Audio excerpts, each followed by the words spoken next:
Saint Lidwina of ஷைடம்ஸ் 1380ல ஒரு குருத்து ஞாயிறு நாள்ல நெதர்லாந்துல உள்ள ஒரு ஏழை குடும்பத்துல பிறந்திருக்காங்க.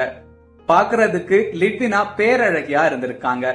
இவங்களோட 15வது வயசுல பனிச்சறுக்கு விளையாட்டுல பங்கெடுத்தப்போ விபத்து ஏற்பட்டு இவங்களோட விலா எலும்பு முறிவு ஏற்பட்டிருக்கு. அதிகமான வலிகளை அனுபவிச்சிருக்காங்க. 38 வயசு வரைக்கும் இந்த அதிக வலிகளை தாங்கி படுத்த படுக்கையிலேயே காலம் தள்ளியிருக்காங்க. இவங்களோட தலையையும் இடது கையையும் மட்டுமே இவங்களால அசைக்க முடிஞ்சிருக்கு. பல்வலியால உணவு உண்ண முடியாம தூங்கவும் முடியாம அதிகமான வலிகளை தாங்கி வாழ்ந்திருக்காங்க. ஒரு கட்டத்துல அல்சர் நோய் ஏற்பட்டு மூக்குல இருந்தும் வாயிலிருந்தும் ரத்தம் வர ஆரம்பிச்சிருக்கு. இந்த வலியில அன்னை மரியாவிடவும் இயேசு கிறிஸ்துவிடவும் தொடர்ந்து ஜெபிச்சுட்டே இருந்திருக்காங்க. ஜெபத்தின் மூலமா இந்த வலிகளை தாங்கக்கூடிய சக்தி கிடைக்கும்னு நம்பி இருக்காங்க.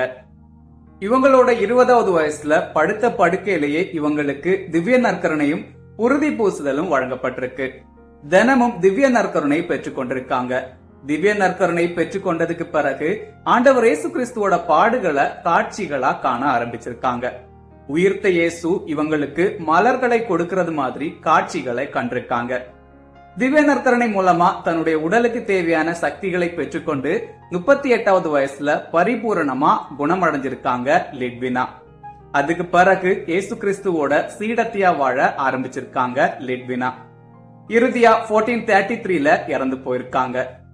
April 14 Saint Lidwina of Schiedam's feast day.